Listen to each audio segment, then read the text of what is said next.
Ọlọ́run ni ọ́, ẹ ò mà kì í ṣe ènìyàn. Mo ní Ọlọ́run ni ọ́ o, ẹ ò mà kì í ṣe ènìyàn o. Ènìyàn sọ pé ó ti tán, Oh yes. Ọlọ́run mi sọ pé ó kù.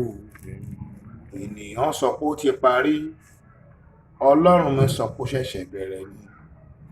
Ọlọ́run ni ọ́ o, ẹ ò mà kì í ṣe ènìyàn o. Ọlọ́run ni ọ́ o. Ọlọ́run ni ọ́. Ọlọ́run ni ọ́. Ẹ ò mà kì í ṣe ènìyàn. Ọlọ́run ni ọ́ o. Ọlọ́run ni ọ́. Olúwa. Ẹ ò mà kì í ṣe ènìyàn. Ènìyàn sọ pé ó ti tán, tán. Ọlọ́run mi sọ pé ó kù. Ènìyàn sọ pé ó ti parí, Ọlọ́run mi sọ pé ó ṣẹ̀ṣẹ̀ bẹ̀rẹ̀. Ọlọ́run ni ọ́ o, ẹ ò mà kì í ṣe ènìyàn. Ta ló tó ọ? Bàbá, Ta ló jù ọ lọ? kò sí o. Mo ní ta ló tó ọ? Bàbá, Ta ló jù ọ lọ? kò sí o. Láyé lọ́run kò sí o. Ta ló tó ọ? Bàbá, Láyé lọ́run kò sí o. Ta ló jù ọ lọ? Ó yá, ta ló tó ọ bàbá mi ọ? ta ló tó ọ? Ta ló tó ọ? Ta ló jù ọ lọ? Mo ní ta ló tó ọ bàbá? Ta ló tó ọ bàbá? Ta ló tó ọ? Ta ló tó ọ? Ta ló jù ọ lọ? Alágbára gíga o.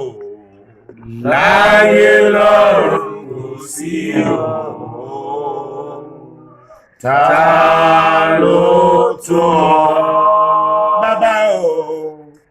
Láyé lọ́run kò sí o. Ta ló jù ọ lọ? No controversy. Hallelujah. No controversy. Amen. No controversy. Jesus Christ is the Lord. Hallelujah. No controversy. Hallelujah. No controversy. Hallelujah. No controversy. Jesus Christ is the Lord. Jesus Christ is the Lord. Jesus Christ is the Lord. Jesus Christ is the Lord. Jesus Christ is the Lord. Hallelujah. No controversy. Hallelujah. No controversy. Hallelujah. No controversy. Jesus Christ is the Lord. A dúpẹ́ lọ́wọ́ Ọlọ́run ní àṣálẹ́ yìí. We thank God for tonight. A dẹ̀ dúpẹ́ fún àánú Ọlọ́run lórí ayé wa. We thank God for the mercy of God upon our life. A dẹ̀ dúpẹ́ fún pé Ọlọ́run jẹ́ lóòtítọ́ ní gbogbo àwọn Ọlọ́run. We thank God that is so faithful to all the children of God. A dúpẹ́ fún Ọlọ́run pé kò kọ̀ wá sílẹ̀ ní àkókò yìí. That we thank God for He never forsake us at this Gbogbo time. ògo la dá padà fún. We return all glory back Gbogbo to Him. ìyìn la dá padà fún. We return all praise back to Him. Ẹ̀yin ọmọ Ọlọ́run ní àṣálẹ́ yìí. Children of God, tonight, Níbi tá a parí sí ní ọ̀sẹ̀ tó kọjá la fẹ́ bẹ̀rẹ̀ báyìí. where we ended last week, that we want to Má continue. gbàgbé àkọ́rí wa náà la ṣe ń bá lọ. But don't forget the title that we continue with. Ibùgbé ìkà ni ayé tí a wá yìí.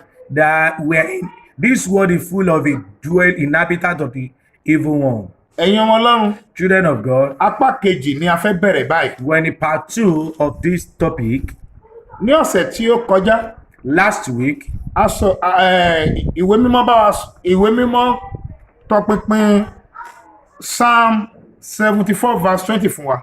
The Holy Scripture points to us in Psalm 74, verse 20. bí a ṣe lè kíyèsára ní àkókò ayé tí a wá yìí How we can be more careful and watchful in this time that we come. àti pé bí a máa ṣe máa gbégbé ayé wa ní àkókò ayé yìí And how we're going to live our life at this time. àti wípé bí a ṣe lè jẹ́ alágbára nínú Olúwa àti alágbára nínú ipá rẹ̀. And how we can be strong in the Lord and the full mind of this mind. ní òní gangan Today, ẹ ká ṣíwèé mímọ́ sí ìwé ìfihàn orí 12 àti ẹsẹ̀ 12 let us open our Bible to Revelation chapter 12, ká verse gbọ́ ohun tí 12, Olúwa tún ní fún wa ní òru òní. and listen to what God has for us tonight. Aha.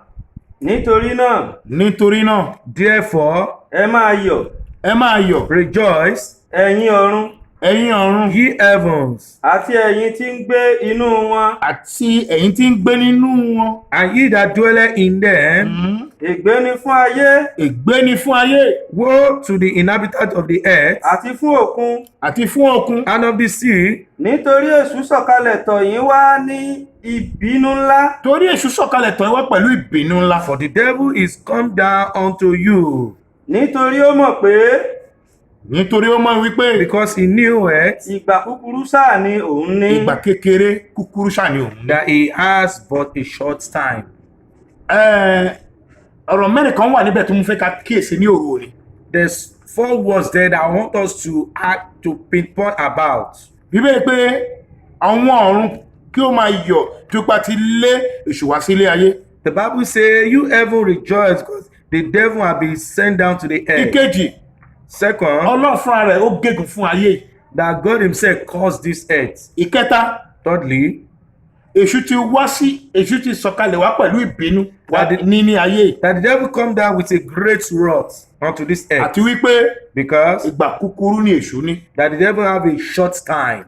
ẹ̀yin ọmọ ọlọ́run Children of God, ilé ayé tí a wà yìí this life that we are, láti bẹ̀rẹ̀ pẹ̀pẹ̀ from the beginning, ọlọ́run ti gégùn fún ayé. God have caused this earth.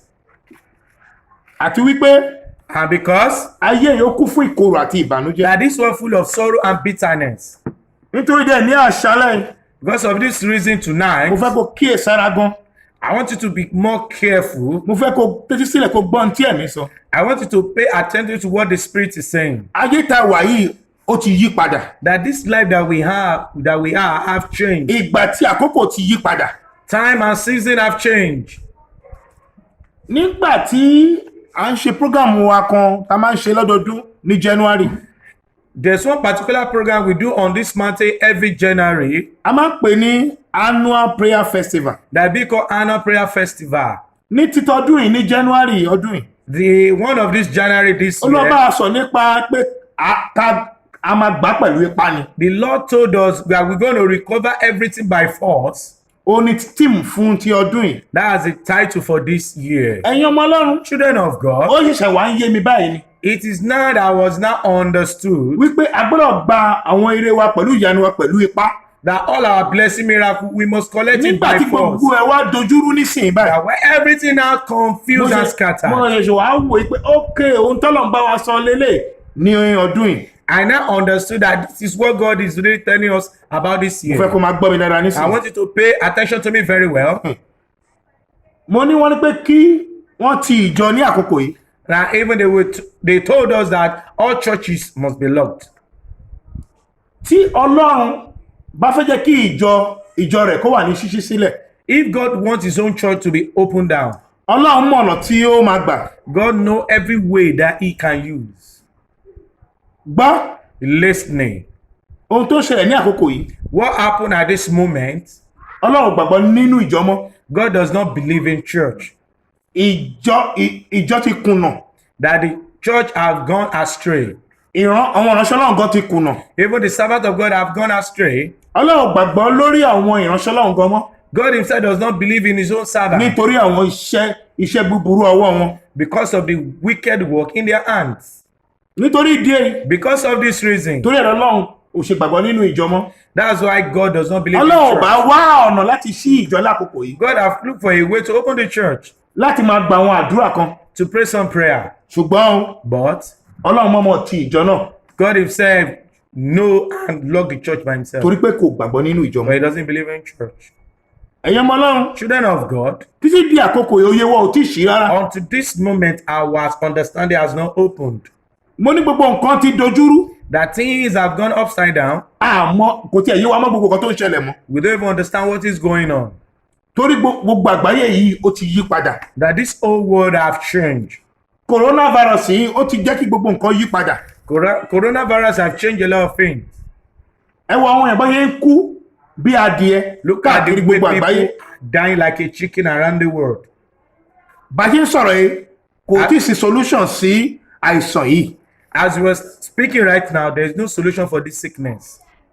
àwọn ọmọ ọlọ́run Children of God àti gbogbo àgbáyé lápapọ̀ and the whole world entirely. kò yé wa mọ́ bí gbogbo kan tẹ̀ ṣe ń lọ mọ́ We sí. don't understand what is going on. àmọ́ bí tá a lọ mọ́ We don't know where we are going.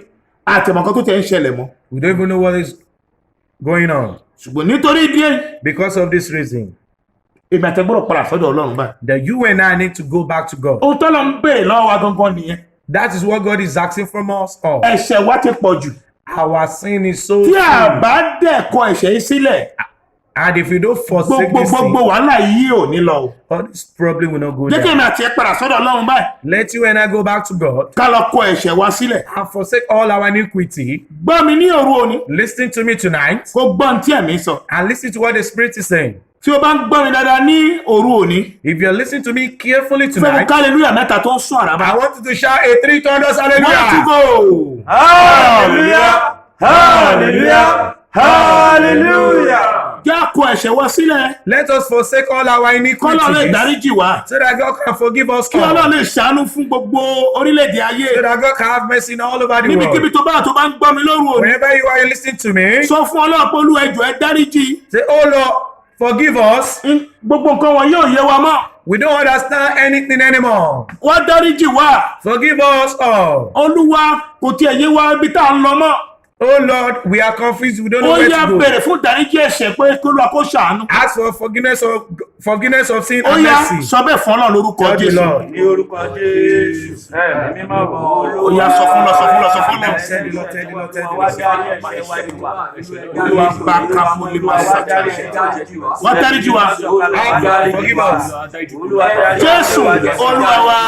In gbogbo Jesus' èèyàn ẹ name, jẹ́ bèrè fún àánú ọlọ́run. let every one of us ask for mercy. of olúwa ẹ jọ̀ọ́ ẹ God. ṣàánú wa ṣàánú orílẹ̀-èdè ayé. Oh Lord, have mercy on me and around the bó world. ṣe ń lọ sí kò yé wa mọ́. The way it's going, we don't understand. olúwa ẹ jọ̀ọ́ àánú rẹ la béèrè. Lord, by your, we ask for your ṣàánú mercy. wa. Have mercy on us. àdúrà dà. Pray. ẹ̀mí mímọ́ olúwa àánú la béèrè olúwa kò yé wa bó ṣe ń lọ lẹ́yìn wàhálà yìí. àánú bèrè fún àánú ọlọ́run. Mercy, mercy, mercy. jésù olúwa wa. In Jesus' name, my Lord. olúwa jẹ́ ká rí àánú rẹ gbà lórúkọ jésù. Oh Lord, let us receive your mercy in the name of Jesus. ní òru òní jẹ́ ká rí àánú rẹ gbà. Tonight, let us receive your mercy. jésù olúwa wa. In Jesus' name, my Lord. gbáradì fún iṣẹ́ ìyanu ní òru òní. Now prepare for the miracle tonight. jọ̀wọ́ Please. kókó àdúrà tó fẹ́ jáde mo sọ fún ẹ pé a ò gbọ́dọ̀ gbà lórí ìjókòó orí ìdúró la máa ti gba àwọn àdúrà yìí. This prayer point I want to come at, like I used to tell you, we don't pray to while we sit, we pray while we stand dúró kó sì rí ìgbàlà olúwa. and see the salvation of the Lord. jọ̀wọ́ Please. mo sọ fún wọn tẹ́lẹ̀ pé má máa rọ́ọ̀ṣì gbàdúrà wa yìí. Like I used to tell you, don't rush and be praying our prayers. pause kó gbà pause kó gbà. Pause and pray.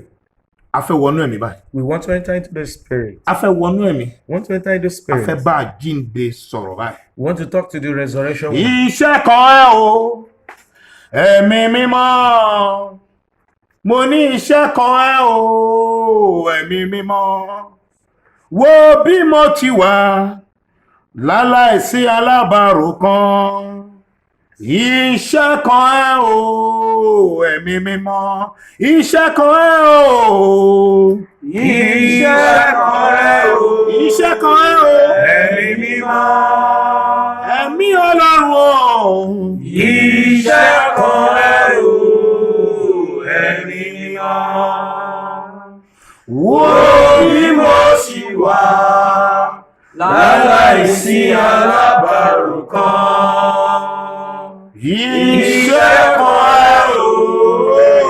ẹ̀mí mímọ́. ẹ jọ̀wọ́ jọ̀wọ́ kí gbogbo èèyàn wà nínú ẹ̀mí báyìí. Please let every one of us be in the Ẹ ká spirit. tún kọrin yẹn lẹ́ẹ̀kan sí. Let us sing that song one more time. Mo ní iṣẹ́ kan ẹ o, ẹ̀mí mímọ́. Alágbára.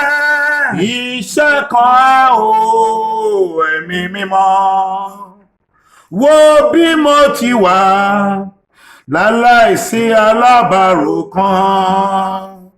Iṣẹ́ kan ẹ o, ẹ̀mí mímọ́. Mo ní iṣẹ́ kan ẹ o. Iṣẹ́ kan ẹ o.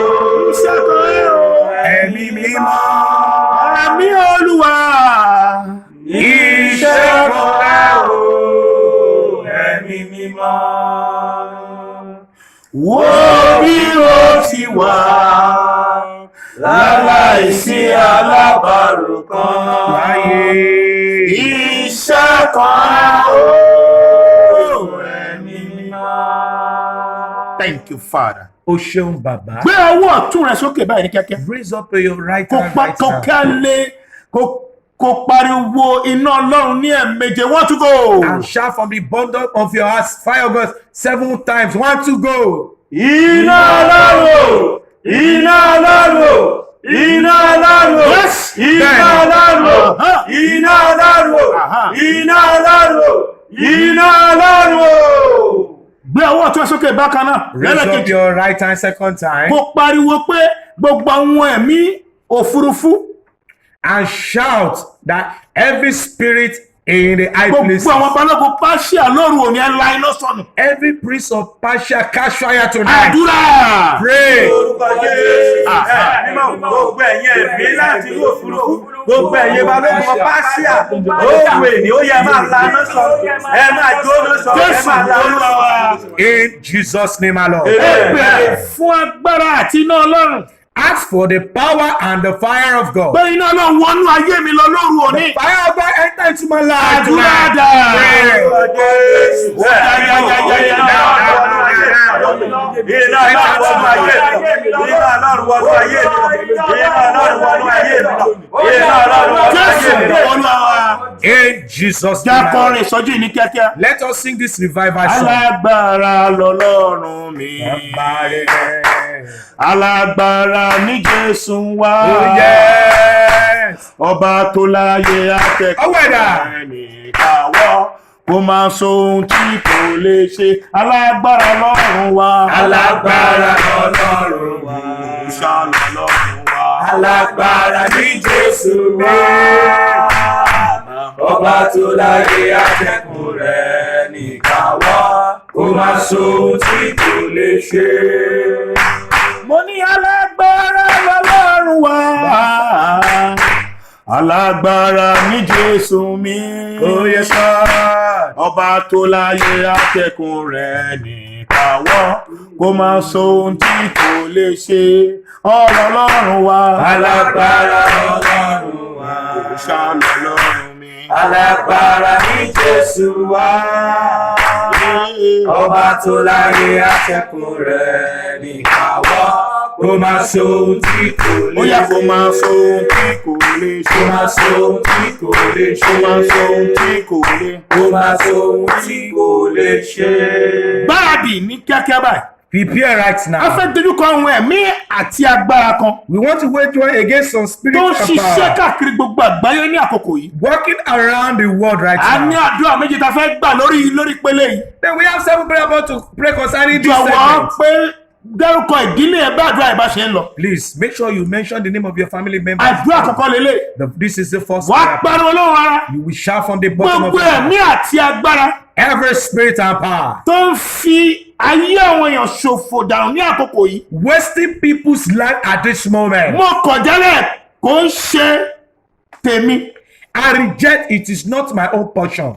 Lánà kí o lánà padà. Catch fire and backfire by fire. Àdúrà. Pray. Orúkọ Jésù. Ẹ̀mí mímọ́. Gbogbo ẹ̀mí àti agbára tó ń fi ayé àwọn Ó fi ṣòfò. ẹ̀mí àyà àwọn èèyàn ṣòfò ní àkókò yìí. At this moment. Kì í ṣe pé tèmi àti ìdílé mi. Ó yẹ lánà, jóná, lánà.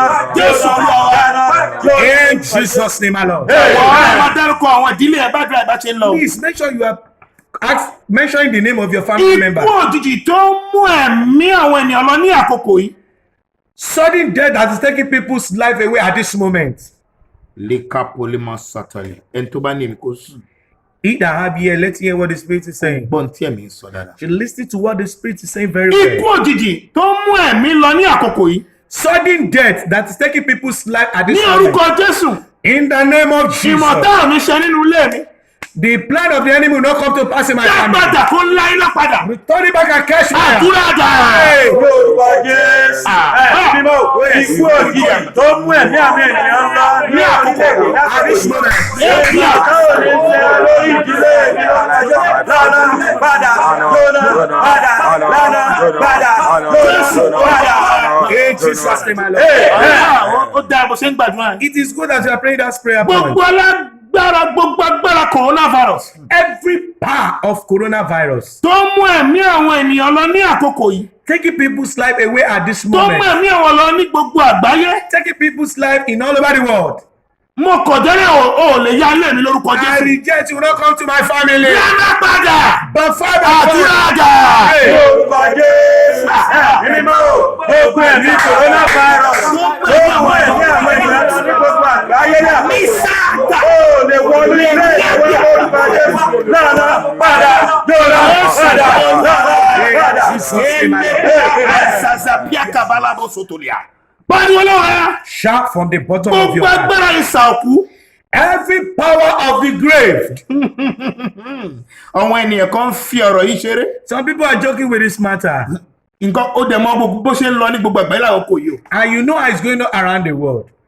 Gbogbo agbára ìsà òkú Every power of the grave tí ó fi orílẹ̀-èdè ayé ṣe bùgbé ní àkókò yìí. that use the whole world as its own dwelling Ní place. orúkọ Jésù. In the name of Jesus. Mo dáná sun ẹ́. I burn it to achieve. Mo lé ẹjẹ́ rẹ̀ kúrò nínú ìdílé mi. And I send it to my family. Àdúrà. Hey. Lórúkọ Jésù. Mímọ́ gbogbo agbára ìṣàn òkú tó fi gbogbo orílẹ̀-èdè ayé ṣe ibùgbé ní àkókò tí a wà. Ó lè wọlé nínú ilé mi. Padà lọ́nà padà. In Jesus' name. Amen. Má ṣeré o. Don't joke.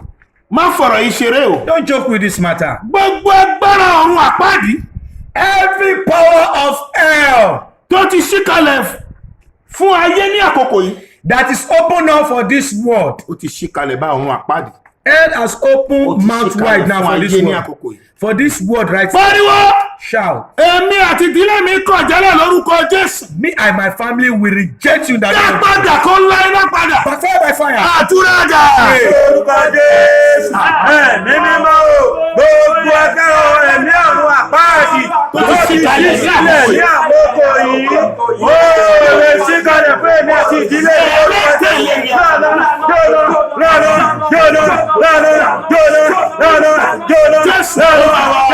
In Jesus' name, my Lord. Amen. Gba ẹlẹ́keje báyìí. Now pray the 7 prayer points like this. Ní àkókò coronavirus yìí. At this time of coronavirus, Èmi àti ìdílé mi a ní fi pìtàn búburú.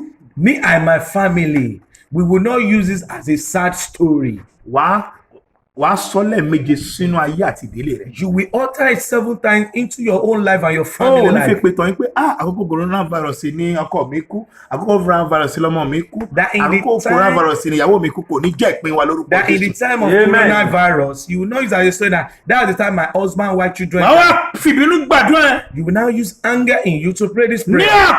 àkókò coronavirus yìí. In this time and season of Èmi àti ìdílé coronavirus, mi ò ní fi pàtàn búburú. me and my family will not Ó use yẹ as a sọ́lá sad méje story. lórúkọ Jésù. Say it 7 times. Àdúrà. Lórúkọ Jésù. Ẹ̀mí mímọ́ o. Olúwa ní àkókò coronavirus. Èmi àti ìdílé mi ò ní fi pẹ̀sẹ̀ búburú. Ní àkókò coronavirus. Èmi àti ìdílé mi ò ní fi pẹ̀sẹ̀ búburú.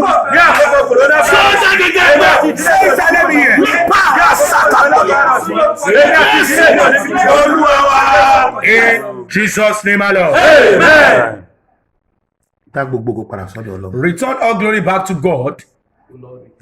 Dá gbogbo ògo. Jésù Olúwa wa. In Jesus' Fọ́nra rẹ name, my pẹ̀lú Lord. ẹ̀jẹ̀ Jésù nítorí Soak yourself nítorí into the àwọn blood àdúrà of tó ti Jesus. gbà yìí. Because the prayer you have prayed. Jésù Olúwa wa. In Jesus' name, my Lord. Affliction will never rise up a second time. Ìpọ́njú kì yóò dìde lẹ́lẹ́ǹkejì. Amen. A ti fẹ́ gbé àdúrà ẹ̀ wọ inú ìpele mìíràn. Now we want to take the prayer to another segment. Jọ̀wọ́, Please. lákòókò yìí, At this time, múra rẹ̀ dáadáa báyìí. now be serious with your whole personal Àwọn life. ìdílé kan wà tó nílò láti gba àwọn àdúrà yìí. There's some family that need to pray this prayer very Jọ̀wọ́, well. ìwọ tó bá jẹ́ grandpa ẹ bá ọmọ yín sọ̀rọ̀, ẹ rẹ́dì láti gbàdúrà yìí. If you know that your grandpa there, talk to your children to pray Ìwọ for tó them. jẹ́ married woman jọ múra láti gba àwọn àdúrà yìí. And the married man and woman prepare to pray this prayer. Sọ pé gbogbo ọfà látojú àlá Every arrow from my dream tó ní mi ò ní jí sójú ayé. that say I will not wake up to life. Léka tàtàtà. Àríà máa ya kátàlábó sọ̀tùlẹ̀. Ẹni tó bá ní tí kò gbọ́n tẹ̀ mí sọ. He that have ears, let him hear what the Spirit Wọ́n is ti saying. ju ọfà kan, àwọn òkùnkùn ti ju ọfà kan. Wọ́n ní That pé has fired some arrow now, wọ́n ní ò ní jí sójú ayé. that you not wake up to life. Kò ní jẹ́ ìpín ẹ̀ lórúkọ It will Jésù. never be your portion in the name of Amen. Àlẹ́ mi ni máa fi bínú gbàdúrà. I say you're going to use anger to pray this prayer. Gbogbo ọfà látojú àlá o. Every arrow from the dream Tó ní èmi àti ìdílé mi ò ní jí sójú ayé. that say me and my family will not Lórúkọ Jésù. in the name of Jesus. Irọ́ ló pa. You are a liar. Kò ní ṣe nínú ìdílé mi. It will not come to pass in my Dá family. padà kí ó lá iná padà. Return it back again. Àdúrà. Orúkọ Jésù. Mímí náà gbogbo ọ̀fà láti ojú àlá. Wọ́n ní bẹ́ẹ̀ ni àti ìdílé yóò ní ìjà sọ́kùn ayé.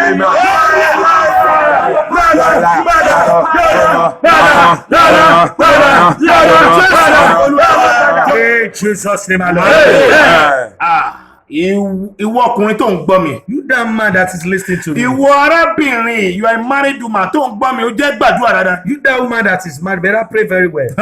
Gbogbo òkùnkùn Every darkness tó wá ibi ìjókòó sí nínú ìdílé mi. they are looking for a seat in my family. No, tó ti wá ibi ìjókòó sí nínú ìdílé mi. That have a dwelling place in my family. Tó ti jókòó síbẹ̀ pa. That have sit down there finally. Ó máa tó máa ṣe fún mi. You don't know what you're going to Wàá do. máa for rìn me. káàkiri gbogbo inú ilé ẹ̀ báyìí. Now Pálọ̀, begin to kitchen, walk. bedroom. Begin to walk Bedroom, in your house. Wàá your bedroom. ní mo pàṣẹ lórúkọ Jésù. You say, I declare in the name of Jesus. Mo finá lé yín jáde kúrò nínú I ilé use mi. the power of God to send you out of Nínú my bedroom mo house. finá lé yín jáde. Send Bedroom mo them finá lé yín jáde. from bedroom. Àdúrà. Orúkọ Jésù. Mímí náà gbogbo òkùnkùn tó ti jókòó sínú ìdílé mi, sínú ayé mi, sínú ìgbéyàwó mi ní wáyé. Mo fi aláṣẹ lórúkọ Jésù. Mo fi náà lé ẹ jáde. Mo fi náà lé ẹ jáde. Mo fi náà lé ẹ jáde. Mo fi náà lé ẹ jáde. Mo fi náà lé ẹ jáde. Jesus name, my Lord. Gbogbo ọ̀nà tó ń gbọ́ mi. Every youth listening to me, Kí hallelujah kan tó ń sọ àrà. shout 100 hallelujah now. Gbàdúrà kó má bàa gbàdúrà. Pray so that you will not pray again. Gbogbo ìjà ẹ̀mí tó ń lọ lọ́wọ́lọ́wọ́ nínú ìgbìmọ̀ àwọn ayé Every spiritual battle fight going on in the kingdom of láti darkness pa mí lógorun. to destroy and consume my glory. Àkókò yìí, This time, èṣù ń ṣiṣẹ́ kan kò tẹ̀ yéèyàn mọ́. devil is doing some work that we don't even Àwọn understand. ọmọ Ọlọ́run, Even we children of God, òye wa ò dẹ̀ ṣí sáwọn kankan. our understanding does not open to Òkùnkùn some díẹ̀ ń things. pa àwọn ògorun lákòókò yìí. And darkness are destroying glory. Dídé kẹrí ìgbàlá Olúwa lóru òní. Stand and sing the salvation of Gbogbo God. ìjà ẹ̀mí tó ń lọ lọ́wọ́lọ́wọ́ sẹ̀ nínú ìgbìmọ̀ àwọn ayé. Spiritual fight going on in Láti the pa mí kingdom of lógorun. God to destroy my glory. Lọ́nà padà kò ní ṣẹ. Backfire by fire. Àdúrà. Hey. Gbogbo ìjà ẹ̀mí lọ́wọ́ ayé láti pa mí lógorun.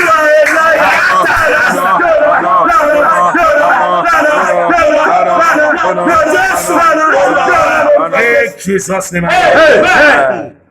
Gbáradì láti gba kókó àdúrà ilé yìí. Now pray, prepare to pray this particular Gbogbo prayer. gbólóhùn àṣẹ. Every word of Gbogbo authority, gbólóhùn àṣẹ tí òkú ń lò láti fi darí ayé mi. every word of authority, darkness used to direct Tí my mi life. ò sì mọ̀. And I did not know. Àṣírí ẹ ti tú o. Your secret have exposed. Jáde kí o la iná padà. Come out and perform. Àdúrà dà. Hey. Ẹ̀mí bá gbogbo gbólóhùn àṣẹ tí òkùnkùn ń lò láti fi darí ayé mi kí mi ò sì mọ̀. Àṣírí ẹ̀ ti tú.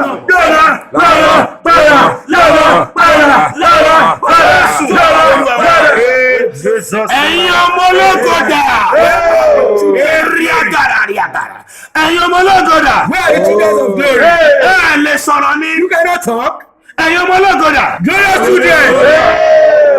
Ẹ pariwo àdúrà yìí dáadáa. Shout this prayer point very well. Gbogbo fà ayé. Every evil in one place. Sọ pé ní orúkọ Jésù. Say in the name of Èmi Jesus. Samson mo gba ìtúsílẹ̀ lórúkọ Yes, Jésù. Olúwafẹ́mi, I receive deliverance. Jẹ́ kí o la iná padà. Come out of the fire. Àdúrà. Gbogbo ọ̀pá ayé tó ti di ayé mi lọ́dọ̀. Wọ́n gba ìtúsílẹ̀.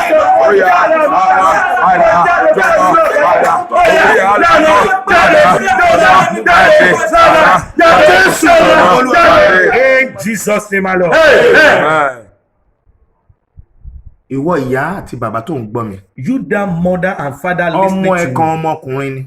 there's one of your child is a Ó male mọ̀ child. dájú And pé you know ìwọ ni Olúwa ń bá particularly wí lóru òní. that you are the one that God is talking to. Ó rí pé ọmọ yẹn ọ̀rọ̀ ẹ̀ ò fẹ́ yé yín mọ́. That you don't understand your child Ẹ anymore. jọ̀wọ́ ẹ fàdúrà bá mi ran ọmọdé yìí lọ́wọ́. Now use prayer to help him. Gbogbo alágbára jẹ́ ò.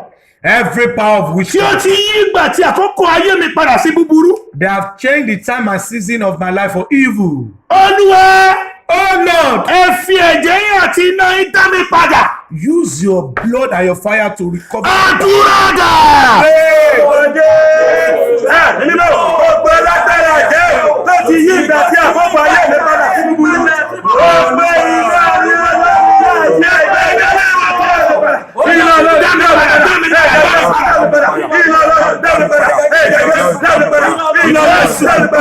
Jesus name, my Lord. Our turn is running fast. Pariwo lọ́ra. Shout. Sọ pé gbogbo àlá ìpadà sẹ́yìn. Every dream of backwardness, Gbogbo ọfà ìpadà sẹ́yìn. every arrows of the backwardness, Mi kàtà làbọ̀ sọ̀tọ̀lẹ̀. Pariwo lọ́ra. shout from the bottom of your Ìkọ̀kan heart. ṣẹlẹ̀ nínú ẹ̀mí lákòókò yìí. Something's going on in the spirit right now. Àwọn èèyàn kan gbọ́ mi rẹ̀ kó lọ́wọ́ àwọn agbára amúnisìn. Some people are being delivered from the power of slavery. Pariwo. Shout. Gbogbo àlá ìpadà sẹ́yìn. Gbogbo ọfà ìpadà sẹ́yìn. Every dream and arrow of backwardness, Tí ó ti pẹ́ tí ò jẹ́ kí n lọ. they have stayed long in my life that does not help me to Jáde kúrò nínú ayé mi kó la iná padà. come out of my life. Àdúrà dà. Gbogbo àlá àti agbára ìpadà sẹ́yìn. Ṣé o ti dá mi dúró sóbi ṣùgbọ́n ṣé ò jẹ́ kí n lọ? Àṣírí ẹ ti tú o. Ọ̀yà jọ̀nà jáde jọ̀nà jáde jọ̀nà jáde. Jesus name, my Lord. Amen. Àwọn agbára kan rìn ní àkókò yìí. There are some power working around now. Tí ó ń sún àwọn ire kan sẹ́yìn, tó ń sún àwọn ẹ̀tọ́ kan sẹ́yìn. They are shifting some people blessing and testimony backward. Kò ti tó. Time has come. Gbogbo alágbára jẹ́ tó ń sún ire àtẹ̀tọ́ mi sí ọjọ́ mìíràn. Every power and spirit of witchcraft shifting my testimony to another day. Kò tí ya. That time has not come. Kò tí ya tí wọ́n gba ìbùkún yẹn. It's not time for you to receive your Wọ́n blessing. sọ́jọ́ mìíràn. And they now shift it to Wọ́n another sọ́jọ́ day. mìíràn. They shift it to another day. Àkókò ti tó láti jára ẹ̀. Time has come for you to Gbogbo be alágbára jẹ́ tó ń sún ire àtẹ̀tọ́ mi sí ọjọ́ mìíràn. every power of witchcraft that shifts Èyí tó ṣe inú ayé mi tó dé o. enough is enough in my life. Ọ̀làná kẹjọ náà àdúrà. But to achieve spray. Ní orúkọ Jésù. Ẹ̀mí mímọ́. Gbogbo alágbára jẹ́ tó ń sún ìbùkún mi àti èmi ní ọjọ́ mìíràn. Lórí àkókò jíjọ, àṣírí ẹ ti tú o. Ọ̀yà lọ́nà jọ̀nà. In Jesus' name, my Lord. Amen. Ní àkókò tí àwọn èèyàn wá nǹkan tó máa jẹ. At this moment that people are looking for what they will Àkókò eat. tí àwọn èèyàn ń tọwọ́ bọ ẹ̀ṣẹ̀ onírúurú. And this is the time that people are just putting in one iniquity or the Ẹ̀ṣẹ̀ tí other. àrírí ó ń ṣẹlẹ̀ ní àkókò yìí. Even sin that we don't see before is happening Àkókò right now. yìí tí àwọn èèyàn ń ṣe rapist káàkiri. It's a time that people are just fipá bánilò. Jọ gbàdúrà nínú ẹ̀mí. Please pray this prayer in the spirit. Wọ́n ní àánú Olúwa ẹ dìde Mercy of God arise kí o wá mi rí ní àkókò yìí. and locate me at this time. Àkàpọ̀ lè máa sàtàrẹ̀. Àánú Olúwa dìde Mercy of God arise kí o wá mi rí and locate ní me. àkókò tí gbogbo nǹkan le kókó yìí. That things were so hard. Sọ lẹ́ẹ̀méje. Say it 7 Àánú times. Ọlọ́run kó wá mi rí. Mercy of God, search Nígbà for tí me. àkókò tí àwọn èèyàn wá tán máa jẹ That this time that people are looking for tí what kò to sí eat. iṣẹ́ tí kò sí kankan. And there's nothing on Àánú job. Ọlọ́run wá mi àti ìdílé mi rí. Mercy of God, search for me and my family. Àdúrà dà. Pray! Mercy of God, locate me. In this time that I don't see your money. Mercy of God, locate me and my family. In this time that I don't see my money. Mercy of God, locate me and my family. In Jesus' name, alone. Amen. Now you will now tell the Lord Sọ like pé this. Olúwa ní àkókò yìí tí ayé ti yí padà. That, oh Lord, this time that the world have changed. Tí Ọlọ́run fúnra rẹ̀ gan ti yí ayé yìí padà. That you, God, have changed this world. Èmi àti ìdílé mi. Me and my family. Olúwa Oh Lord, ẹ fún wa lọ́nà àbáyọ. give us a way out. Àdúrà dà. Pray. This time that everything is hard. Change it for me and my family. In Jesus' name. Hello. Pariwo finally. Now shout finally. Olúwa látòní lọ. Oh Lord, as from today Jẹ́ kí henceforth, ọrọ̀ àwọn kèfèrí kó jẹ́ tèmi àti ìdílé mi. let the riches of the Gentiles be me and my family. Sọ́lẹ̀ portion. méje Say lórúkọ 7 Jésù. times in the name of Jesus. Want to go. Ní orúkọ Jésù. Olúwa láti òní lọ. Jẹ́ kí ọrọ̀ àwọn kèfèrí kó jẹ́ tèmi àti ìdílé mi. Olúwa láti àkókò lọ jẹ́ kí ọrọ̀ àwọn kèfèrí kó jẹ́ tèmi àti ìdílé mi. Jẹ́ kí ọrọ̀ àwọn kèfèrí kó jẹ́ tèmi àti ìdílé mi. Jesus' name, Gbogbo alone. ọkàn tó bá ń gbọ́ mi ẹ ṣàmì àdúrà. Every soul listening to me, Gbogbo say ọkàn tó a bá ń fervent gbọ́ mi amen. láti òkè òkun àti Nàìjíríà àti gbogbo àgbáyé. Every soul listening to me here and abroad, Mo sọ àsọtẹ́lẹ̀ pé báyìí lolúwa wí. I prophesy that thus says the Lord. Àkókò tí gbogbo nǹkan le tí àwọn èèyàn rí jẹ tí wọ́n rí mu tí wọ́n rí lọ tí wọ́n rí lò. That at this time that things so hard for people, Tí gbogbo àwọn èèyàn tí wọ́n ti lé wọn kúrò ní ẹnu iṣẹ́ tí wọ́n fi iṣẹ́ ṣe mọ́. and people were being sacked from work. Mo gbàdúrà fún ìdílé kan tó bá lè rí àmì ṣe. I pray for one family who can say good amen. Àánú Ọlọ́run àti ìgbàlà Kristi. Mercy of God and the salvation of Christ Kó wọnú ilé ẹ̀rọ lórúkọ Jésù. to enter into your house in the name of Jesus. Mo sọ àsọtẹ́lẹ̀ pé báyìí lolúwa wí. I prophesy that thus says the Lord. Láti ìṣẹ́jú ìlọ. Akọ́pẹ́ ìlànà fẹ́ni tí pàpẹ́ já lórúkọ rẹ̀ It jẹ́. is written that open the way for him that God that Jah his name. Ọ̀nà kó là fẹ́mi àti ìdílé mi lórúkọ Jésù. Let way be open for you and your family in the name of Jesus. Mo pa láṣẹ lórúkọ Jésù. I decree in the name of Jesus Àti jẹ àti mu àti ríná àti rílò. to eat, drink, wear, or spending. Nínú ìdílé kan tó bá lè rà mí ṣe. One family can say Kò ní amen. nira fún yín mọ́, kò ní nira fún yín mọ́, kò ní nira. It will never be hard for you. Kò ní nira fún yín lórúkọ Jésù.